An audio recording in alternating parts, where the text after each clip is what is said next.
संतों ने मनुष्य जीवन को एक ऐसी यात्रा कहा है जिसमें आत्मा को एक बहुत बड़े और गहरे दरिया को पार करना है। यह दरिया कोई साधारण जल का दरिया नहीं है, बल्कि जन्म मरण, सुख दुख, कर्मों और वासनाओं का दरिया है। इस दरिया के दोनों किनारे हमें दिखाई नहीं देते। न इसका आर पार हमारी आंखें देख सकती हैं, न इसका था हमारा मन पा सकता है। ऐसे में कोई भी यात्री अकेले इस दरिया को पार नहीं कर सकता। जब कोई मनुष्य नदी पार करना चाहता है तो वह अपनी बुद्धि या ताकत के भरोसे नहीं कूद पड़ता। वह किसी मल्लाह को खोजता है, किसी नाव की शरण लेता है। उसी तरह इस भवसागर को पार करने के लिए आत्मा को भी एक मल्लाह चाहिए, एक नाव चाहिए। संतों ने उस मल्लाह को सतगुरु कहा है और उस नाव को नाम। इससे पहले सतगुरु की महिमा पर विचार किया जा चुका है। अब आवश्यक है कि उस नाव पर विचार किया जाए जिस पर बैठकर आत्मा इस संसार के भवसागर को पार करती है। वह नाव कोई लकड़ी या लोहे की बनी हुई नाव नहीं है, वह नाव नाम है। नाम को समझे बिना यह रूहानी यात्रा अधूरी रह जाती है। साधारण बोलचाल की भाषा में नाम उस शब्द या शब्दों के समूह को कहते हैं जिनसे किसी व्यक्ति, वस्तु या स्थान की पहचान होती है, जैसे मनुष्य, पेड़, घर, नदी, पहाड़। कुछ नाम ऐसे होते हैं जो किसी वस्तु को बताते हैं और कुछ ऐसे जो किसी भाव को प्रकट करते हैं, जैसे दया, करुणा, प्रेम, बुद्धि। संसार में नामों की बहुत बड़ी दुनिया है। हर वस्तु का, हर भाव का, हर व्यक्ति का कोई ना कोई नाम है। पर संत जिस नाम की बात करते हैं वह इन सब नामों से बिल्कुल अलग है। हमारे विचार का विषय किसी मनुष्य, वस्तु या भाव का नाम नहीं है। हमारे विचार का विषय उस परम पिता का नाम है जिसने इस सारी सृष्टि को रचा। आश्चर्य की बात यह है कि परमात्मा एक है, लेकिन उसके नाम अनगिनत हैं। संत कहते हैं कि उसकी महिमा और उसके नामों की गिनती जीभ से नहीं की जा सकती। अनेक असंख्य नाम हरि तेरे न जाही जिह्वाई तू गणन। जब से सृष्टि बनी है तब से ही मनुष्य उसे अलग अलग नामों से पुकारता आया है। कोई उसे ईश्वर कहता है, कोई अल्लाह, कोई राम, कोई हरि, कोई वाहेगुरु। अलग अलग देशों में, अलग अलग भाषाओं में, अलग अलग सभ्यताओं में मनुष्य ने अपनी समझ और भावना के अनुसार उसके नाम रखे। मनुष्य स्वयं थोड़े समय के लिए आता है और चला जाता है। जातियां बनती हैं, मिटती हैं, भाषाएं जन्म लेती हैं, बदलती हैं। धर्म और पंथ भी समय के साथ बदलते रहते हैं। उनके साथ साथ उनके द्वारा रखे गए नाम भी बदलते रहते हैं। आज से 100 वर्ष पहले जो नाम प्रचलित थे उनमें से कई आज सुनाई भी नहीं देते। 500 वर्ष पहले जिन नामों का जाप होता था, आज उनका स्थान दूसरे नामों ने ले लिया है। इसका अर्थ यह नहीं कि परमात्मा बदल गया, बदलता तो मनुष्य है, उसकी भाषा है, उसकी सोच है। परमात्मा तो सदा एक सा है, अटल है, अचल है। गुरु साहिबों और संतों ने यह स्पष्ट किया है कि ये सारे नाम जो मनुष्य अपनी भाषा में बोलता है, लिखता है, पढ़ता है, ये सब कृत्रिम नाम हैं। कृत्रिम का अर्थ है मनुष्य द्वारा बनाए गए। जो मनुष्य द्वारा बनाए गए हैं वे मनुष्य के साथ ही बदल जाते हैं और मिट जाते हैं। एक ऐसा नाम भी है जो मनुष्य ने नहीं बनाया, वह नाम स्वयं परमात्मा ने रचा है। आप इन है, आप उसाजियो, आप इन है रचियो नाओ। वह नाम किसी भाषा का मोहताज नहीं है। वह नाम किसी लिपि में नहीं लिखा जा सकता। वह नाम अक्षरों में नहीं समाता। वह नाम न आदि है न अंत वाला। वह सदा से है और सदा रहेगा। उसी को संत सतनाम कहते हैं, जो सदा रहने वाला है, जो कभी नष्ट नहीं होता। हम जिन अक्षरों से बोलते हैं, लिखते हैं, पढ़ते हैं, वे सब नाशवान हैं। देवनागरी हो या कोई और लिपि, सब अक्षर सीमित हैं। जो कुछ भी अक्षरों में बंध जाता है वह समय के साथ मिट जाता है, लेकिन परमात्मा उन अक्षरों में नहीं समाता। 52 अक्षर लोक त्रय सबु कच्छु, इन्हीं माही ए अखर खिर जाहिगे ओई अखर, इन महीना ही। कबीर साहिब कहते हैं कि जो लिखा और मिटाया जा सकता है वह सच्चा नाम नहीं हो सकता। सच्चा नाम वह है जो लिखा नहीं जा सकता, जो मिटाया नहीं जा सकता। कृत्रिम नाम आंखों से देखे जा सकते हैं, कानों से सुने जा सकते हैं, मुंह से बोले जा सकते हैं, लेकिन सच्चा नाम इन इंद्रियों की पकड़ में नहीं आता। वह न आंख से देखा जा सकता है, न कान से सुना जा सकता है, न जीभ से बोला जा सकता है, फिर भी वह हर हृदय में विद्यमान है।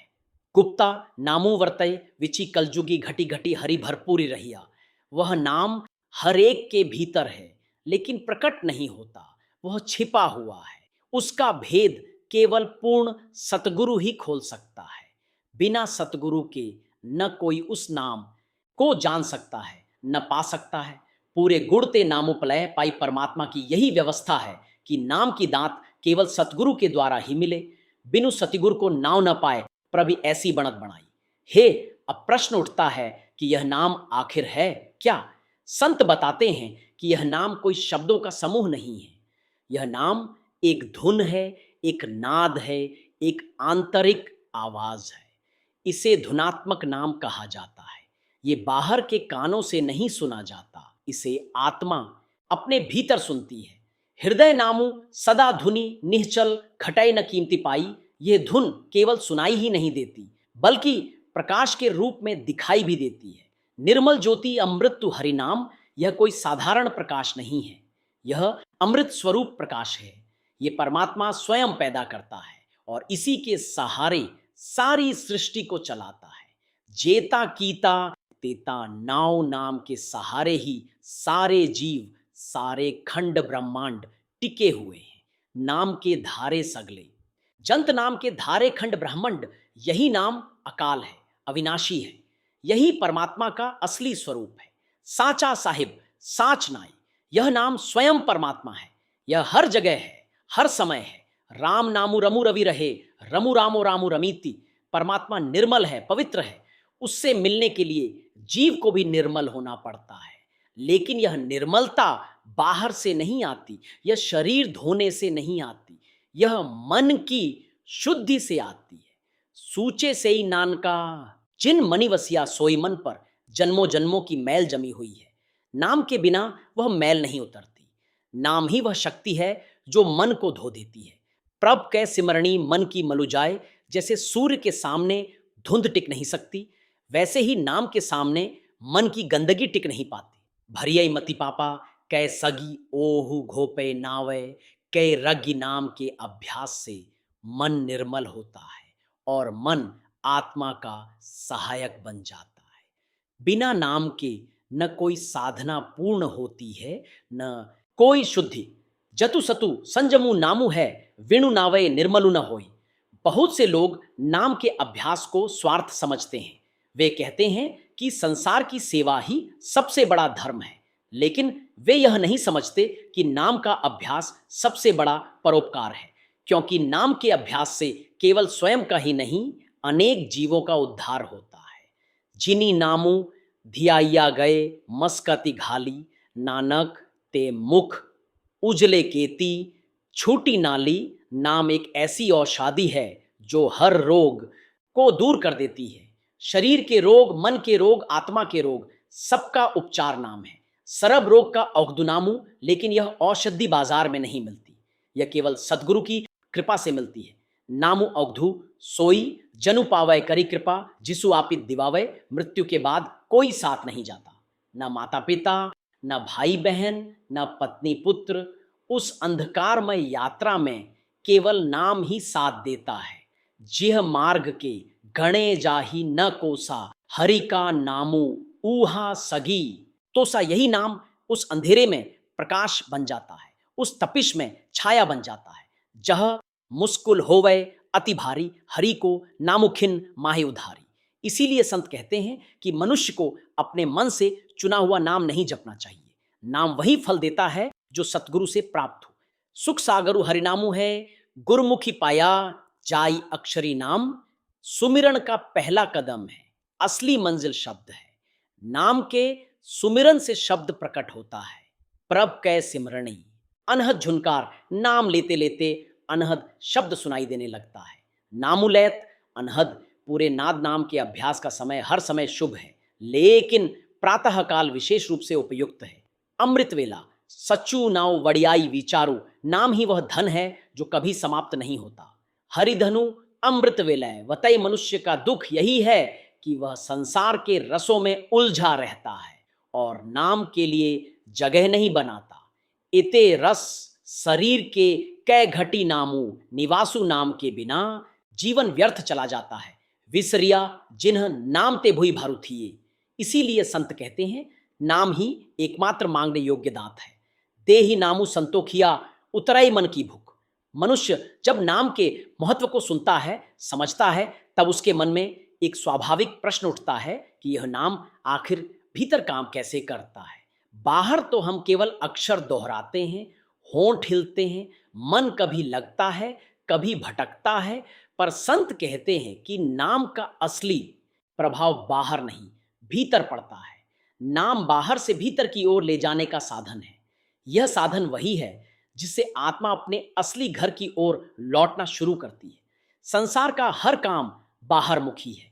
आंखें बाहर देखती हैं, कान बाहर सुनते हैं, जीभ बाहर का स्वाद लेती है, हाथ पैर बाहर की वस्तुओं में लगे रहते हैं, मन भी बाहर की ही बातों में उलझा रहता है।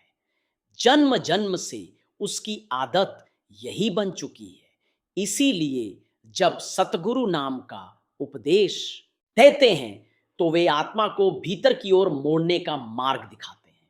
नाम का सुमिरन आत्मा की दिशा बदल देता है। नाम का अभ्यास कोई जादू नहीं है कि आज शुरू किया और कल सब बदल गया। यह धीरे धीरे मन को समझाने, थामने और शुद्ध करने की प्रक्रिया है। मन बहुत चंचल है, वह तुरंत कह देता है कि कुछ नहीं हो रहा, लेकिन संत समझाते हैं कि मन का काम है शोर मचाना, आत्मा का काम है सुनना। जब तक मन शांत नहीं होगा तब तक भीतर की आवाज सुनाई नहीं देगी। मन को शांत करने का एकमात्र उपाय नाम है, और यह शांति बाहर से नहीं आती, भीतर से आती है। प्रभ के सिमरणी मन की मलुजा, मन की मैल उतरने लगती है तो उसकी चंचलता भी कम होने लगती है। धीरे धीरे मन नाम के सहारे टिकना सीखता है। यही टिकाव आगे चलकर शब्द की अनुभूति की भूमिका बनाता है। शब्द क्या है? शब्द कोई बोला हुआ शब्द नहीं है। शब्द कोई किताब में लिखा हुआ वाक्य नहीं है। शब्द वह आंतरिक ध्वनि है जो बिना किसी टकराव के, बिना किसी बाहरी साधन के स्वयं उत्पन्न होती है। इसीलिए उसे अनहद शब्द कहा गया है। अनहद का अर्थ है बिना हद के, बिना चोट के, बिना टकराव के। बाहर की दुनिया में जितनी भी आवाजें हैं वे सब किसी न किसी टकराव से पैदा होती हैं। हवा टकराती है तो आवाज होती है, बादल टकराते हैं तो गर्जना होती है, दो चीजें टकराती हैं तो शोर होता है। लेकिन अनहद शब्द किसी टकराव से पैदा नहीं होता, वह स्वयं प्रकट होता है। वह आत्मा की दुनिया की आवाज है। जब नाम का अभ्यास करते करते मन थोड़ा शांत हो जाता है तब अभ्यासी को भीतर एक सूक्ष्म सी ध्वनि का अनुभव होने लगता है। पहले वह बहुत हल्की होती है, कभी लगेगा जैसे घंटी की आवाज है, कभी लगेगा जैसे झिंगुर बोल रहा है, कभी लगेगा जैसे दूर कहीं कुछ बज रहा है। यह सब शुरुआत के संकेत होते हैं। इनसे डरने की जरूरत नहीं, न ही इन्हें पकड़ने की जल्दबाजी करनी चाहिए। संत कहते हैं कि शब्द को सुनने की कोशिश नहीं करनी चाहिए, बस नाम में टिके रहना चाहिए। शब्द अपने आप प्रकट होता है, अपने आप स्पष्ट होता है। नामुलैत अनहद पूरे नाद, जब यह ध्वनि स्पष्ट होने लगती है तब समझ लेना चाहिए कि भीतर का मार्ग खुलने लगा है। यह वही शब्द है जिसके सहारे आत्मा ऊपर की ओर उठती है। ये वही शक्ति है जो आत्मा को स्थूल, सूक्ष्म और कारण शरीरों से पार ले जाती है। शब्द केवल आवाज नहीं है, शब्द प्रकाश भी है। पहले ध्वनि आती है, फिर प्रकाश दिखाई देने लगता है। कभी नीली रोशनी, कभी सफेद, कभी सुनहरी। यह सब भीतर के अनुभव हैं। इन्हें किसी से कहना जरूरी नहीं, न ही इन पर गर्व करना चाहिए। ये तो रास्ते के दृश्य हैं, मंजिल नहीं। निर्मल ज्योति अमृतु हरि नाम, यह ज्योति मन को आकर्षित करती है। मन जो बाहर की चमक दमक में भटकता था, अब भीतर की शांति और प्रकाश में रस लेने लगता है। यही मन का असली सुधार है, यही सच्ची तपस्या है। बहुत से लोग सोचते हैं कि तपस्या का अर्थ शरीर को कष्ट देना है। कोई भूखा रहता है, कोई ठंड में खड़ा रहता है, कोई कांटों पर लेटता है। संत कहते हैं कि यह सब बाहरी बातें हैं। असली तपस्या मन को नाम में टिकाना है। यह सबसे कठिन काम है। आदिआतम करम जे करे नाम, न कभी पाए बिना। नाम के कोई भी साधना पूरी नहीं होती। नाम के बिना किया गया सारा प्रयत्न मन को और अहंकारी बना देता है। मन सोचने लगता है कि मैंने यह किया, मैंने वह किया। नाम में यह भाव नहीं रहता। नाम में झुकाव है, समर्पण है। जब सद्गुरु दीक्षा देते हैं तो वे केवल अक्षर नहीं देते, वे आत्मा को शब्द से जोड़ते हैं। यह जोड़ बाहर से दिखाई नहीं देता, लेकिन भीतर गहरा परिवर्तन शुरू हो जाता है। जैसे किसी घर में बिजली के सारे उपकरण लगे हों, लेकिन जब तक तार पावर स्टेशन से न जुड़े हों तब तक सब बेकार है। दीक्षा वह जोड़ है जो आत्मा को परम शक्ति से जोड़ देता है। सुनि मन मेरे तुतु ज्ञानु देवण वाला, सब विधि जाने गुरमुखी पाई। नामु निदानु नाम एक खजाना है, लेकिन यह खजाना बाहर नहीं, भीतर है। इसे पाने के लिए बाहर की दौड़ छोड़नी पड़ती है। मन यह मानने को तैयार नहीं होता। वह बार बार कहता है कि पहले यह कर लो, पहले वह कर लो। लेकिन संत समझाते हैं कि समय कभी खाली नहीं होगा। नाम के लिए समय निकालना पड़ता है। वेला वक्त सभी सुहाया जितु, सच्चा मेरे मनी भैया हर समय नाम के लिए अच्छा है। लेकिन प्रातःकाल का समय विशेष रूप से उपयोगी होता है। उस समय संसार सो रहा होता है, वातावरण शांत होता है, मन पर दिन भर की थकान नहीं होती।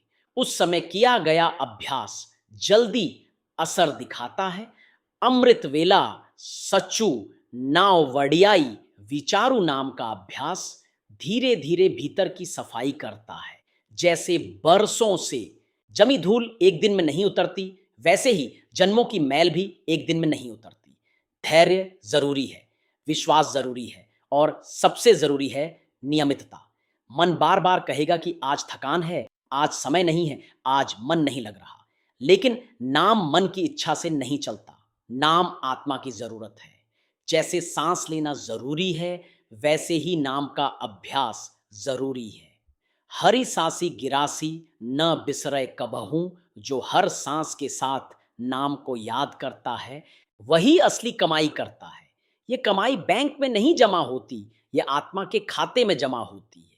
बहुत से लोग नाम से तुरंत फल चाहते हैं। वे सोचते हैं कि अगर नाम सच्चा है तो सुख क्यों नहीं मिल रहा, दुख क्यों नहीं जा रहे। संत कहते हैं कि पहले पुराने कर्मों की देनदारियां चुकती हैं। जैसे कोई कर्जदार पहले कर्ज चुकाता है, फिर कमाई करता है। अमृत नामू महारसू, मीठा गुरसब्दी छखी जापे। जब देनदारियां खत्म होने लगती हैं तब नाम का असली रस मिलना शुरू होता है। तब मन खुद नाम में बैठने लगता है। तब अभ्यास बोझ नहीं रहता, आनंद बन जाता है। नाम के बिना किया गया हर कर्म अधूरा है, चाहे वह दान हो, तप हो, सेवा हो। नाम जुड़ जाए तो वही कर्म मोक्ष का साधन बन जाता है। अवरिकाज तेरे कितई न काम मिलू, साध संगति भजू। केवल नाम संत संगति का महत्व भी यही है। संगति में नाम की बात होती है, नाम का वातावरण बनता है, मन को सहारा मिलता है। अकेला मन जल्दी हार मान लेता है, लेकिन संगति में उसे बल मिलता है। मनुष्य जीवन बहुत दुर्लभ है। यह जीवन खाने पीने, कमाने, खर्च करने, रिश्ते निभाने में ही चला गया तो असली उद्देश्य पूरा नहीं हुआ। नाम ही वह साधन है जिससे यह जीवन सफल होता है। विसरिया जिन्ह नाम ते भुई भारू थी, जो नाम को भूल गए वे धरती पर बोझ बन गए। यह बात कठोर लगती है, लेकिन सच है। नाम ही जीवन को अर्थ देता है। इसीलिए संत कहते हैं कि मांगने योग्य एक ही दांत है, नाम। देहि नामु संतोखिया उतरई। मन की भूख जब नाम मिल जाता है तब मन की हर भूख मिट जाती है। फिर न धन की लालसा रहती है, न मान की, न पद की। भीतर एक संतोष आ जाता है, वही सच्चा सुख है। जब नाम का अभ्यास नियमित रूप से होने लगता है, जब मन धीरे धीरे शांत होने लगता है, तब आत्मा को अपने भीतर एक नई दुनिया का आभास होने लगता है। यह दुनिया बाहर की दुनिया से बिल्कुल अलग है। बाहर की दुनिया शोर से भरी है, भीतर की दुनिया शांति से।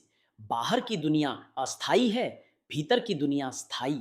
बाहर की दुनिया अंधकार और प्रकाश के खेल में उलझी है, भीतर की दुनिया स्वयं प्रकाश है। नाम के अभ्यास का उद्देश्य केवल मन को शांत करना नहीं है। नाम का उद्देश्य आत्मा को उस अनहद शब्द से जोड़ना है जो स्वयं परमात्मा का स्वरूप है।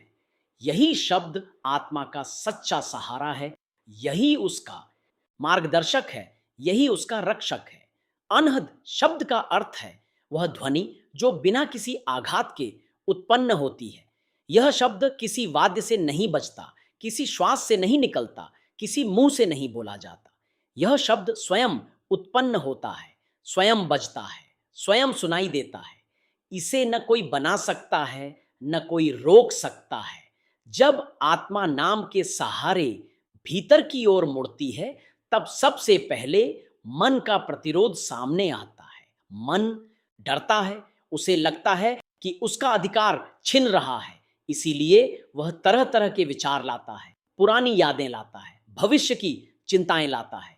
यह मन का स्वभाव है, इससे घबराने की जरूरत नहीं। संत कहते हैं कि मन को दबाना नहीं है, उसे नाम के सहारे समझाना है। धीरे धीरे निरंतर अभ्यास से मन थक जाता है, उसके विचारों की गति कम होने लगती है। तब आत्मा को भीतर एक सूक्ष्म कंपन का अनुभव होता है। यह कंपन शब्द का प्रारंभिक संकेत है। यह ऐसा है जैसे बहुत दूर कहीं कोई घंटी बज रही हो, या जैसे किसी झरने की बहुत धीमी आवाज आ रही हो। इस अवस्था में कई लोग भ्रमित हो जाते हैं, वे सोचते हैं कि यह कल्पना है या सच। संत कहते हैं कि कल्पना में स्थायित्व नहीं होता। जो अनुभव बार बार आता है, जो अभ्यास के साथ गहरा होता जाता है, वही सत्य का संकेत है। अनहद शब्द आत्मा को आकर्षित करता है। आत्मा जैसे ही उस ध्वनि की ओर ध्यान देती है, वह ऊपर की ओर खींचने लगती है। यह खिंचाव बाहर की ओर नहीं, भीतर की ओर होता है। इसी को संत सुरत का ऊपर उठना कहते हैं। प्रभ कै सिमरनी अनहद, झुनकार यह झुनकार किसी उत्सव की आवाज नहीं है, यह आत्मा के जागरण की आवाज है। यह संकेत है कि आत्मा अपने असली घर की ओर लौटने लगी है। जब शब्द और स्पष्ट होता है, तब वह अलग अलग रूपों में सुनाई देता है। कभी वह वीणा जैसी ध्वनि होती है, कभी शंख जैसी, कभी ढोल जैसी, कभी घंटी जैसी। यह सब शब्द के अलग अलग पड़ाव हैं। संतों ने इन ध्वनियों को 5 शब्द कहा है। ये 5 शब्द कोई गिनती नहीं है, बल्कि 5 मुख्य प्रकार की ध्वनियों के प्रतीक हैं। पंचे सबद वजे मति गुरमति वडभागी, उन्हदु वजिया, यह सौभाग्य से मिलता है। यह किसी विद्या, किसी बुद्धि, किसी तपस्या से नहीं मिलता। यह केवल नाम के अभ्यास और सतगुरु की कृपा से मिलता है। इन 5 शब्दों में से कोई एक शब्द आत्मा को सबसे अधिक आकर्षित करता है। आत्मा उसी को पकड़ लेती है। जैसे नदी बहते बहते समुद्र की ओर जाती है, वैसे ही आत्मा शब्द को पकड़कर ऊपर की ओर चल पड़ती है। शब्द केवल ध्वनि नहीं है, शब्द मार्ग है। शब्द आत्मा को एक लोक से दूसरे लोक में ले जाता है। जैसे नाव नदी के एक किनारे से दूसरे किनारे ले जाती है, वैसे ही शब्द आत्मा को स्थूल लोक से सूक्ष्म लोक में, सूक्ष्म से कारण लोक में और आगे की रूहानी अवस्थाओं में ले जाता है। जब आत्मा शब्द में टिकने लगती है, तब संसार की पकड़ ढीली पड़ने लगती है। पहले जो बातें बहुत महत्वपूर्ण लगती थीं, अब वे हल्की लगने लगती हैं। पहले जो दुख बहुत भारी लगता था, अब वह सहने योग्य हो जाता है। पहले जो सुख बहुत आकर्षक लगता था, अब वह फीका लगने लगता है। यह परिवर्तन बाहर से दिखाई नहीं देता। बाहर से व्यक्ति वहीं रहता है, वही काम, वही परिवार, वही जिम्मेदारियां, लेकिन भीतर उसका केंद्र बदल जाता है। वह अब संसार में रहते हुए संसार का नहीं रहता। नामू न विसरय संत प्रसादी नामू लयत अनहद, पूरे नाद नाम और शब्द का यह संबंध बहुत गहरा है। नाम बीज है, शब्द वृक्ष है। नाम अभ्यास है, शब्द फल है। नाम साधन है, शब्द साध्य है। बहुत से लोग शब्द के अनुभव सुनकर उत्सुक हो जाते हैं और जल्दबाजी करने लगते हैं। वे सोचते हैं कि हमें भी तुरंत कुछ सुनाई देना चाहिए। ये संत कहते हैं कि यह मार्ग धैर्य का है। हर आत्मा का मार्ग अलग है। किसी को जल्दी अनुभव होता है, किसी को देर से। तुलना नहीं करनी चाहिए। जिस दिन आत्मा सचमुच शब्द को पकड़ लेती है, उस दिन उसका डर समाप्त हो जाता है। मृत्यु का डर, भविष्य का डर, अकेलेपन का डर सब धीरे धीरे मिटने लगते हैं, क्योंकि आत्मा को भीतर एक ऐसा सहारा मिल जाता है जो कभी छोड़ता नहीं। जी पैड़े महा अंध गुब्बारा, हरि का नामू सगी उजियारा। यह शब्द अंधकार में प्रकाश बन जाता है। ये वही प्रकाश है जिसके सहारे आत्मा मृत्यु के बाद भी यात्रा करती है। वहां न सूर्य होता है, न चंद्रमा, न तारे। वहां शब्द ही प्रकाश है। शब्द आत्मा को मार्ग भी दिखाता है और शक्ति भी देता है। बिना शब्द के आत्मा आगे नहीं बढ़ सकती। इसीलिए संत कहते हैं कि असली साधना शब्द की साधना है। मनुष्य बाहर बहुत कुछ सुनता है, बहुत कुछ बोलता है, लेकिन भीतर की आवाज को सुनने का अभ्यास उसने नहीं किया। नाम और शब्द का अभ्यास उसे यही सिखाता है, भीतर सुनना। जब आत्मा भीतर सुनना सीख जाती है, तब बाहर की बातें अपने आप हल्की हो जाती हैं। आलोचना असर नहीं करती, प्रशंसा अहंकार नहीं बढ़ाती। जीवन सरल हो जाता है।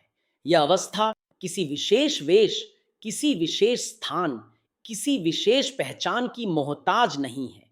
यह हर उस आत्मा के लिए है जो सच्चे मन से नाम का अभ्यास करती है। पंच शब्द धुनि अनहद वाजे, हम घरी साजन आए। जब शब्द की ध्वनि भीतर गूंजने लगती है, तब समझ लेना चाहिए कि आत्मा के घर में उसका साजन आ गया है। यही असली मिलन है, यही रूहानी विवाह है। इसमें कोई शोर नहीं, कोई दिखावा नहीं, केवल शांति और आनंद है। इस आनंद का वर्णन शब्दों में नहीं किया जा सकता, इसे केवल अनुभव किया जा सकता है। जो अनुभव करता है वही जानता है। संत कहते हैं कि इस मार्ग पर चलते हुए कभी भी अपने अनुभवों को दिखाने की कोशिश नहीं करनी चाहिए। अनुभव दिखाने से नहीं, जीने से गहरे होते हैं। जितना गुप्त रखा जाए उतना सुरक्षित रहता है। जब आत्मा शब्द के सहारे ऊपर की ओर चलती है, तब कई आंतरिक दृश्य भी दिखाई देते हैं। कभी विशाल आकाश, कभी चमकता प्रकाश, कभी भीतर की आंखों के सामने फैलता हुआ उजाला। यह सब शब्द के साथ जुड़ा हुआ है। लेकिन फिर संत चेतावनी देते हैं कि दृश्य पर नहीं, शब्द पर टिके रहो। दृश्य आते जाते रहते हैं, शब्द स्थायी है। अनेक अनाहद आनंद झुनकार, यह आनंद संसार के किसी आनंद से तुलना नहीं कर सकता। यह ऐसा आनंद है जिसमें कोई पछतावा नहीं, कोई डर नहीं, कोई कमी नहीं। यह आत्मा का स्वाभाविक आनंद है। जैसे जैसे आत्मा इस आनंद में टिकती जाती है, वैसे वैसे उसके कर्मों का बोझ हल्का होता जाता है। पुराने कर्म कटने लगते हैं, मन का स्वभाव बदलने लगता है। क्रोध, लोभ, अहंकार धीरे धीरे कमजोर पड़ने लगते हैं। यह सब किसी जोर जबरदस्ती से नहीं होता, यह नाम और शब्द के संपर्क से अपने आप होता है। जैसे आग के पास रखने से लोहा गर्म हो जाता है, वैसे ही शब्द के संपर्क से आत्मा शुद्ध होने लगती है। अमृत नामु महारसु, मीठा गुर सबदी छकी जापे। यह अमृत केवल स्वाद की बात नहीं है, यह जीवन को अमर दिशा देने की बात है। यह आत्मा को मृत्यु से परे ले जाने की बात है। इसीलिए संत बार बार कहते हैं कि जीवन का असली लक्ष्य यही है, नाम लेना, शब्द सुनना और आत्मा को उसके घर तक पहुंचाना। बाकी सब कार्य इस यात्रा के साथ साथ चलते रहेंगे। परिवार, काम, समाज सब अपनी जगह, लेकिन भीतर की यात्रा नहीं रुकी तो जीवन सफल हो जाता है। जब आत्मा अनहद शब्द को सचमुच पकड़ लेती है, तब उसकी यात्रा केवल ध्यान की सीमा तक नहीं रहती। तब यह यात्रा जीवन के हर क्षण में साथ चलने लगती है।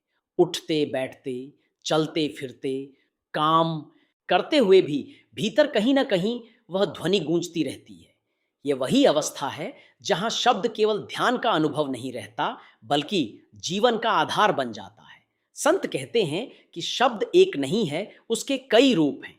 इन्हें ही 5 शब्द कहा गया है। ये 5 शब्द किसी बाहरी गिनती का विषय नहीं, बल्कि आत्मा की यात्रा के अलग अलग पड़ावों के संकेत हैं। जैसे जैसे आत्मा ऊपर उठती है, वैसे वैसे शब्द का स्वर बदलता जाता है। यह परिवर्तन आत्मा की ऊंचाई का प्रमाण होता है। पंच शब्द झुनकार धुनि साचे शब्दी सवारे। शुरुआत में जो ध्वनि आती है वह स्थूल लोक से जुड़ी होती है। यह मन को खींचने वाली होती है, लेकिन इसमें अभी हल्का सा कंपन और अस्थिरता होती है। जैसे जैसे आत्मा मन से ऊपर उठती है, ध्वनि और शुद्ध होती जाती है, उसमें मिठास बढ़ती जाती है, स्थिरता बढ़ती जाती है। यहाँ एक बात बहुत जरूरी है। शब्द सुनते समय मन कई बार उस ध्वनि को पकड़ने की कोशिश करता है, लेकिन शब्द मन से नहीं पकड़ा जाता, शब्द सूरत से पकड़ा जाता है। मन पकड़ने की कोशिश करेगा तो उलझेगा, सूरत शांति से टिकेगी तो शब्द स्वयं पकड़ में आ जाएगा। जब आत्मा शब्द में टिकती जाती है, तब भीतर का भय अपने आप गलने लगता है। मृत्यु का भय सबसे पहले कमजोर पड़ता है, क्योंकि आत्मा को भीतर एक ऐसा सहारा मिल जाता है जो शरीर से अलग है। वह समझने लगती है कि शरीर छूट सकता है, लेकिन शब्द नहीं छूटता।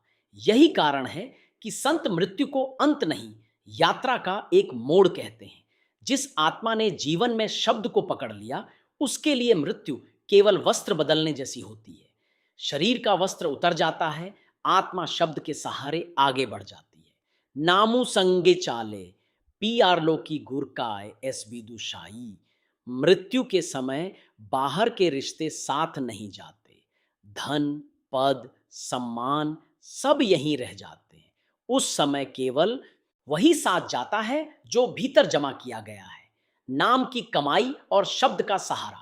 जिन्होंने जीवन में केवल बाहरी धर्म निभाया, लेकिन भीतर का अभ्यास नहीं किया, उन्हें मृत्यु के बाद अंधकार का सामना करना पड़ता है, क्योंकि वहां न आंखें काम करती हैं, न कान, न बुद्धि। वहां केवल चेतना काम करती है, और चेतना को मार्ग दिखाने वाला केवल शब्द होता है। शब्द ही वहां प्रकाश बनता है, वही आत्मा को पहचान दिलाता है, वही उसे सही मार्ग पर ले जाता है। संत कहते हैं कि शब्द के बिना आत्मा मृत्यु के बाद भटक जाती है। इसीलिए जीवन रहते शब्द से जुड़ना सबसे बड़ा सौभाग्य है। जह मार्गी लाई चावाई इस बिदु सुमार्गु इसको जानू। जब आत्मा शब्द के सहारे ऊपर उठती है, तब उसे अलग अलग रूहानी लोकों का अनुभव होता है। हर लोक का अपना प्रकाश है, अपनी शांति है, अपनी व्यवस्था है। लेकिन संत बार बार चेताते हैं कि किसी भी लोक में रुक जाना मंजिल नहीं है। मंजिल उससे भी ऊपर है, जहां आत्मा अपने मूल स्वरूप में टिकती है। इस यात्रा में कई बार आत्मा को भीतर अपार आनंद का अनुभव होता है। ऐसा आनंद जिसे शब्दों में नहीं बताया जा सकता। उस आनंद में मन चाहता है कि यहीं रुक जाए, लेकिन संत कहते हैं कि आनंद भी मार्ग का पड़ाव है, मंजिल नहीं।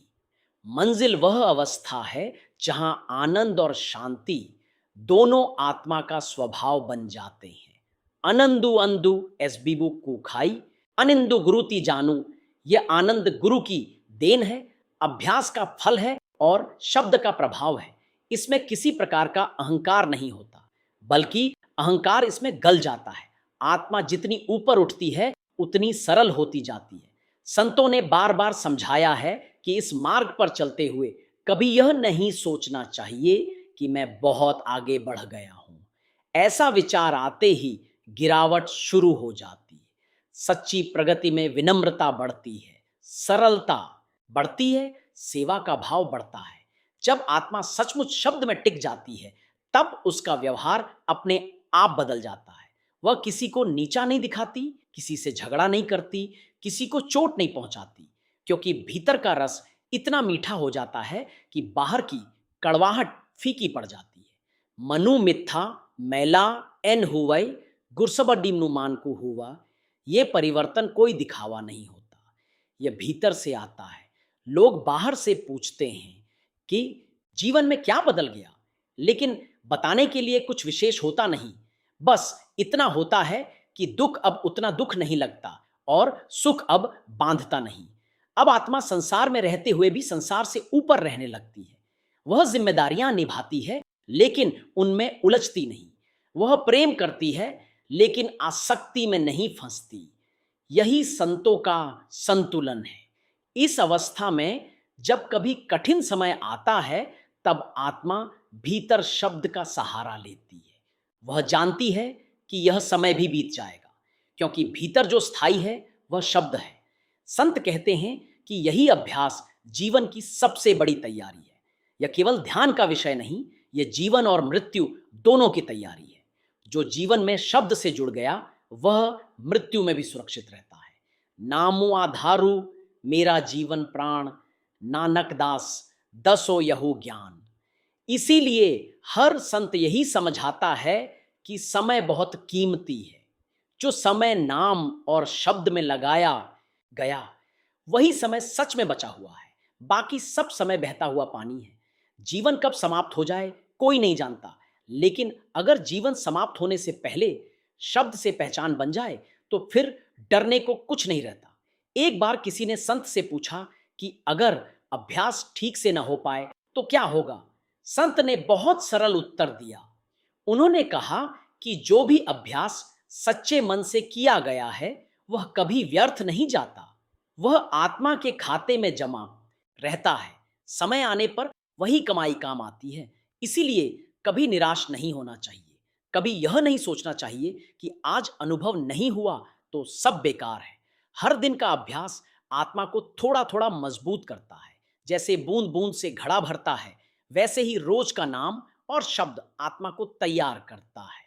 आखिर में संत यही कहते हैं कि जीवन का असली उद्देश्य बाहर कुछ बनना नहीं, भीतर कुछ बनना है। भीतर आत्मा को इतना मजबूत बनाना है कि वह शब्द के सहारे अपने घर तक पहुंच सके। जिस दिन आत्मा अपने घर पहुंच जाती है उस दिन कोई सवाल नहीं रहता, कोई डर नहीं रहता, कोई कमी नहीं रहती। वही पूर्णता है, वही शांति है, वही सच्चा आनंद है। अंत में बस इतनी सी बात समझ लेनी चाहिए कि जीवन बहुत छोटा है लेकिन इसका उद्देश्य बहुत बड़ा है। शरीर एक दिन छूट जाएगा, संसार की हर वस्तु यहीं रह जाएगी, पर नाम और शब्द की कमाई आत्मा के साथ जाएगी। जिसने जीवन में सद्गुरु के बताए मार्ग पर थोड़ा भी सच्चे मन से अभ्यास किया उसका मार्ग कभी व्यर्थ नहीं जाता। मृत्यु उसके लिए अंत नहीं बल्कि घर वापसी का द्वार बन जाती है। परमात्मा की दया से ही सब होता है। वही भीतर शब्द जगाता है, वही संभालता है, वही पार उतारता है। इसीलिए मन को बार बार समझाना है कि समय को पहचानो, नाम को पकड़ो और भीतर की यात्रा को अपना सबसे बड़ा कार्य बना लो। यही सच्ची तैयारी है, यही सच्ची कमाई है और यही आत्मा की असली मंजिल है।